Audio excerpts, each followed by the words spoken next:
problem, which I think is a very genuine one, sort of look at it sideways, is that somebody who may be worthy of it, worthy of the award from one particular cultural perspective, would not be from another.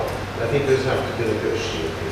The third problem that's sort of already come up is who identifies the identifiers. It's sort of Lenin's question in a way, but leave that. But the mechanism. The question in my mind is, should the committee be under time pressure, or should the committee not be under time pressure? It's a very difficult one.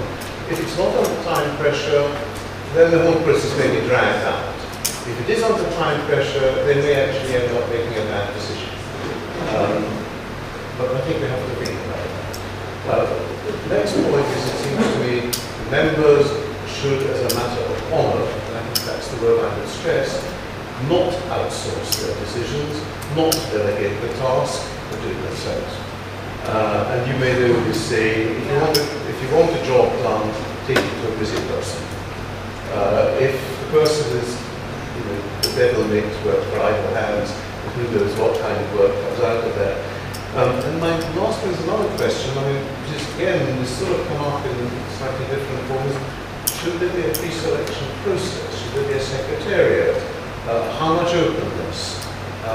What are to be the mechanisms by which one, if you like, finds the avenue of approach to the final committee? I mean, is it one committee, two committees? We've talked about the different stages. But I think these are issues that have to be faced. Because if you get it wrong, then I think the end result will not be a good one, although that isn't necessarily a thing. Thank you very much, Professor. I think what was very important for us to hear now is a suggestion that, first of all, we need people who would dedicate their time. So it is a very important point. We need big names, not big names. I mean, we can talk about that, but whoever will be sitting in the committee should really dedicate the time. Now, as far as about the time pressure, as far as I know, you would like to have this prize, the first award by next year, right? That's what I read in the papers. So, meaning it's already very short time for that to set up, to have the process and so on. And I think what was important, the equals of it would be a committee of equals. That's also an important point. Now I would like to give the floor to Lily Chan. Dr. Chan, the floor is yours. My comment on mechanisms used, just a suggestion. There are probably 40 or 50 of us here, and all of us, having sat through today, would already have some inclinations and have some background, some ideas as to who potential committee members are. One way is use this mechanism of the people already in here to suggest 5 names each. And that would expand the pool of potential committee members. And of course, a lot depends on whether you have 1 committee or 2 committees, because I think the minute you start to announce this, you're going to get hundreds of applications and hundreds of suggestions as to who this prize could go to. So use our networks first, and of course social media is another one, but I'm a bit concerned about social media because social media, as we know, has its pluses and minuses. Can I make a comment on the conversation? Yes, please. Since you were going step by step, Madam Chairman. Okay, I guess I can say this since I'm a woman. I think while we need to be aware that there needs to be proportionate representation from women on this committee, I think we should not do this because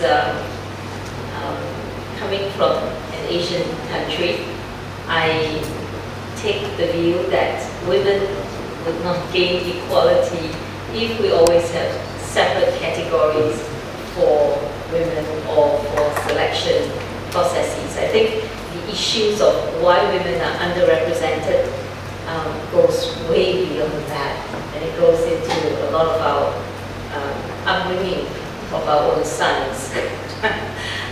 That's my personal opinion. But I think the ideal composition, if each one of us, having gone through this session today, can come up with 5 names of potential candidates within our own sphere, and I'm sure it will be Asia, from all over the world, and from different walks of life and different religions and so on and so forth. I think that could be one mechanism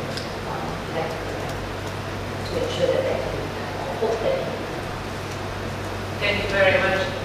Professor, I don't know how we could overdo it, but we probably could talk about that later. I personally think gender equality, that would be important. But I see what you're saying. Okay, our next, Professor Penn. Well, I do agree very much with gender equality, and being an architect and having dealt with the money topic for many years, I've always dealt with mostly men, so I really feel that would be great if this committee could be composed of equal numbers of men and women. But my remark really would follow up on what Raoul has said. I feel that although I'm not quite in agreement with him, that we should have some people from international organizations in the committee. I think there's one huge group of organizations which are totally underrepresented everywhere, and that is the group of NGOs.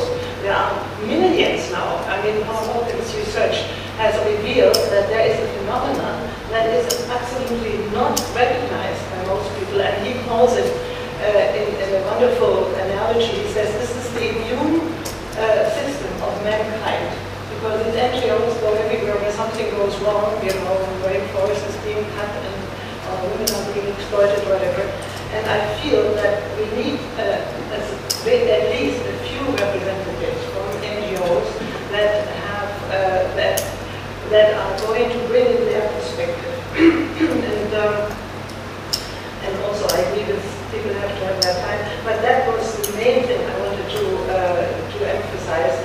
Although I'm more for a mixture of people from different institutions, from different countries, and also from different levels of decision making. Thank you very much, Professor Kennedy. That's of course here another level of thinking, not only include special or invite special personalities, but representatives of the NGOs. Exactly. It's a new idea. And if I may just add one more sentence, I mean, I've hardly ever had such an intense professional discussion as in this group this morning. I have the feeling that all of you know possibly candidates for the prize, and I would encourage that the potential of this group is not being left aside in the further process, and that we will, those who are elected to be on the committee, that they will have access to the knowledge and the relationships and the social networks of the people in this group, which I think would be pity if that was lost. Thank you very much. Yes, I will give you the floor to react to that, Professor. Yes, just react, please. So I do agree with what Margaret has been saying, but what I meant is the following, at the case of 2 examples. 2 well-known economists today were vice presidents of the World Bank, and they have taken their criticism when they left the World Bank. Yeah, I have not to mention the names, I suppose that you know them. Instead of reforming that institution that is part of the problem rather than part of the solution, they had to be outside. So what I mean, so I do not disagree, I do agree. I just want with these examples to be extremely careful.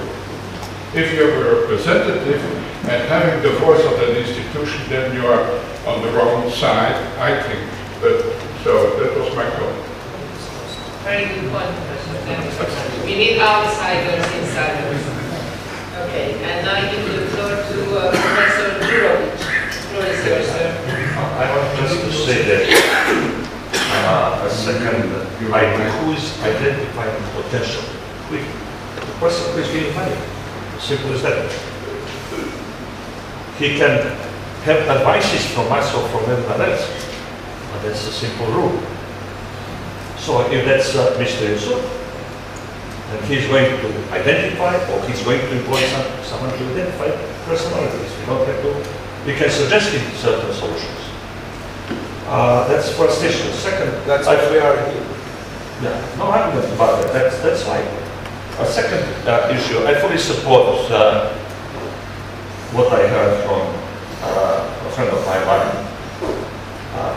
I used to live in the society where everything has been decided on the principle of representatives. So that was a button to avoid responsibility. Never worked properly. In this case, I'm strongly against that. I support the idea that there should be independent personalities, but I'm not certain who is independent today. Are they retired people only, or who are independent? So that's really a question on that. And in fact, I took a forward to suggest only one institution who, in my view, should be present in this business.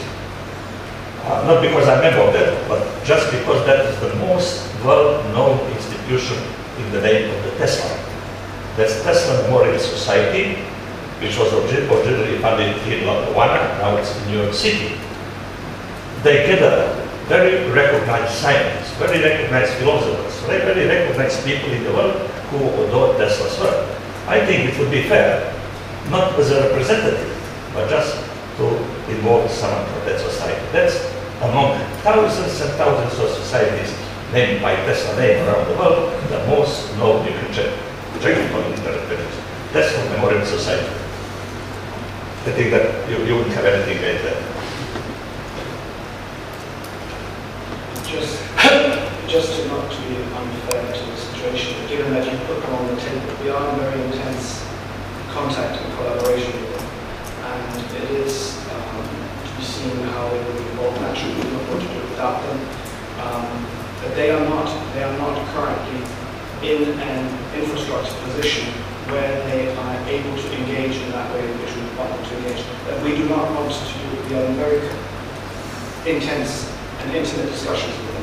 The same way we have very intense and intimate discussions with the Tesla Museum in Serbia, they're very intense, and so on. So we are in very close contact with all of these. The representative from the Tesla Museum should have been here today. He declined to be here for various practical reasons, not because he didn't want to be here, but for practical reasons. So these are things which are happening, and so therefore we do look beyond our own noses. Thank you, and Professor Crowe, the floor is yours. Thank you. One of the things that I mentioned, and already mentioned, so I repeat it because I consider it to be very important. My number one remark is that if we formulate the guidelines properly, then any morally and ethically correct committee should be able to make the decision. To formulate a good committee is not for that, because this is the guarantee of the high level. So really, high visibility, high ethical standard, people should be present in the committee. Of course, another question is who appoints this committee, who selects the committee members. But there is another selection process, has the right to propose. And I am against any institutional involvement. We are not voting for a trade union prize, we are working for an excellence prize. And therefore, I think that only one institution should be involved, the institution which is the administrative backup of the prize, and nothing more. Now, I think the committee members should serve for final time, and it was mentioned at 3 years, I agree with that. And it was even mentioned who appoints them and who proposes. This should be decided. The committee should be asked to come to an unanimous decision. So they should discuss until they come to a final conclusion that everybody agrees. If it's not heard, the minimum should serve, or the vote should go for that. There should be something to do for the first year of the prize, where there is no time to make this complicated process. So maybe I have a strange proposal. I think this panel should be authorized to make proposals for the first prize. Now, one more proposal, which is coming for the later time. I have a very good experience in different panels where the winners of the previous prizes are involved. So after 2 years or 3 years, when there are already some winners, the winners should be involved in the decision-making process. I think this was the main line what I wanted to say. Thanks. Thank you very much, Professor. I think these were very important questions. So who selects the committee? Who appoints them? And it's a great idea. If you don't have time or you don't have time to set up the new committee, this kind of group of people, high-level singers who are here in the room, could play the kind of initial role as serving as the committee. That was your suggestion, Professor. Thank you very much. And now I would like to give the floor to Mr. Malhotra. Thank you very much. I have been listening intently, but I did not hear the committees should be of an international nature. Not any nation should prominently be there. And secondly, in my own experience, I have found the most cohesive committee decisions can be made if it is limited to 9 or maximum 11 members. Minimum is 7, ideal is 9. Second point, I agree with Professor Kru. The visibility of members on an international basis is very important. Third important new point I want to present to the round table. The minutes of the meeting when the decision is made should be published after a month so that the visibility of people is established that they are true to the nature. And the final point, every year 1/3 of the committee members should be retired so that maximum service is 3 years. Then it is a fresh blood every time coming into it. Thank you very much. Thank you very much. Now we have got quite a few suggestions about what attributes the persons invited to the committee should have, or even whether besides the person, we would also have representatives of NGOs or institutions as well. We also have quite a lot of suggestions about the selection process, pre-selection, jury, after the pre-selection committee taking place. I think we could now continue and then talk about the whole problematic together, about what would be the ideal composition size of the committee. How many people, how big it would be, either one person said 10 or another one said not more than 8, or my understanding was, Professor, that actually we talked about the international approach of this committee. I mean, I heard many people talk about that the regional representation, meaning represented, this committee should be represented the world or the kind of regions. I don't know whether you mentioned means that you would like to see representatives from each country, because that would be very difficult. You are also talking about regional representation, right? Yes. True. So transboundaries, we said transnational, yeah. You can use it continental-wide. Yeah. That is there. Thank you. Thank you very much. Yes. And I would like to give the floor to Mr. Ripi. Yeah. Ripi. Thank you, Madam Chairman, for this opportunity. So, my input relates both to this and previous items of the agenda. Let's try to recall how has been any renowned genius first recognized. It has not been through personality, neither by positions or specific areas of research, nor even by the level of ideas or works overall. It is solely by unique achievements of the person, which have to be really outstanding and groundbreaking, something that nobody before managed to accomplish or even imagine. The most important characteristic of a genius is solving the problems which are truly forbidden. And my proposal is to put this principle as a basis, and instead of looking for specific people, we should come up with the problems in different fields which need a genius to be solved. There is a full list of these discoveries in waiting across many disciplines. Some examples in chemistry: why are some organic reactions accelerated at the water-organic interface, for example? In economics, unified model of human biases, equipremium puzzle, and so on. In fundamental physics, baryon asymmetry, horizon problem, dark flow. This only scratches the surface. There are such challenges in virtually every field of knowledge. And besides the prestige, the practical impact of Tesla Prize will be associated with providing a strong initiative for young scientists and being a reason for the major scientific advancement. And thus here comes the criteria for the selection committee. The members should be able to identify the challenges and to assess the quality of proposed solutions. This means that they must be the highest level specialists and recognized authorities in the corresponding fields. Hence we come to the system of a number of subcommittees, each encompassing probably 4 to 5 highly distinguished persons in certain fields. This is the structure I would propose. Thank you.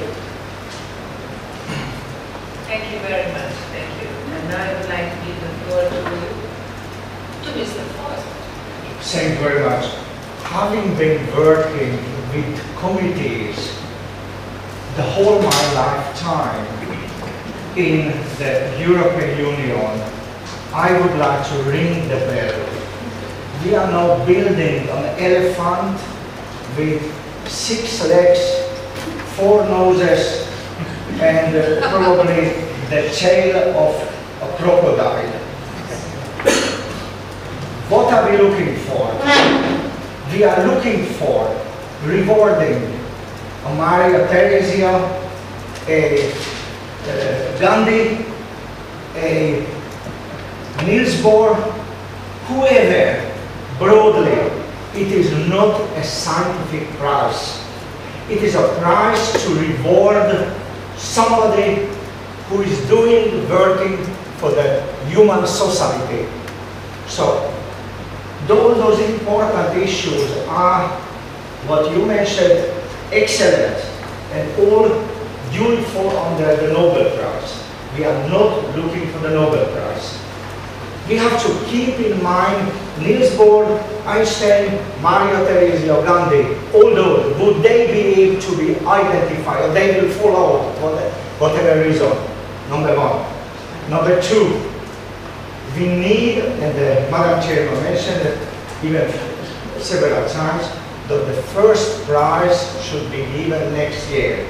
So we have less than 12 months.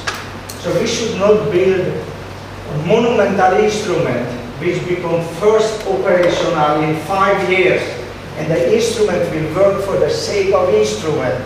It should be operational tomorrow morning or yesterday.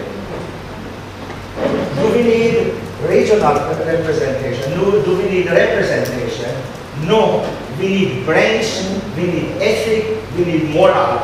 We need to identify people who inherently represent region, inherently represent the female, inherently represent the youth, but in force of their intellect, in force of their recognized respectability, acceptability, what they say, they can make their opinion, their voice heard, and everybody, the public, the media will realize it.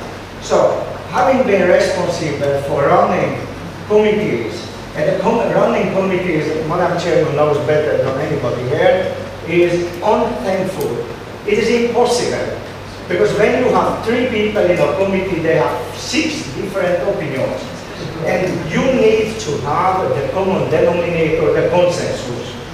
I would like to give you an example, and I am privileged because the gentleman is just sitting here, and this is what I have lectured on several times. I recall when the European Union identified probably 12 outstanding people to carry out the evaluation of multi-billion program. Great responsibility. Former minister, director general, all top people, and somebody who's sitting here, my friend, Dr. Majo, was the chair. And when the commissioner went out, after he told ladies and gentlemen, welcome, I'm happy that you accepted the task, he went out and Mr. Majo listening to everybody, playing the music, and okay, well, listen, I'm a politician, so what is our conclusion from this? Conclusion, but we have a whole year to work. No, I'm a politician. Please, I need your conclusion. And they agreed on to identify 3 conclusions from this 1 year work should be recommending the European Union spending 3% on research and innovation development. And not 3%, more than 10 years after, still, and everybody speaks about 3% in context of everything, there are academic presidents who made lectures on. I was sitting there and he explained that this is a scientific, it is so important, and the scientific was in the head of Dr. Majo. So I am asking for a little bit pragmatism. We have to move forward. Let's do it in an implementable way, but with all the high ethic and moral responsibility what we have and all the intellectual accumulated knowledge which is within this group. I'm sorry I misused my position as being sort of behind the same chairman, but please bear over with me. Thank you for your attention. Thank you very much. We understood. We listened carefully. Okay, I'm joking. Thank you very much. I give the floor to Dr. Stein, please. Thank you. I've done some research on the function of committees and evaluation and decision making, and it goes back many hundreds of years. If you want the optimal size for a deliberative body, it requires a greater number of people. And very interestingly, the magic number of 12, which Gilbert has just mentioned, is the number that's used for many jury-based systems that have to consider evidence in detail. It is more common to have groups of about 20 where representation becomes an important issue for that moment in time. For selection committees, for peer review, for employment panels, typically the optimal number is about half of that, so maybe 6 people. But there are ways in which you can have the best of both worlds.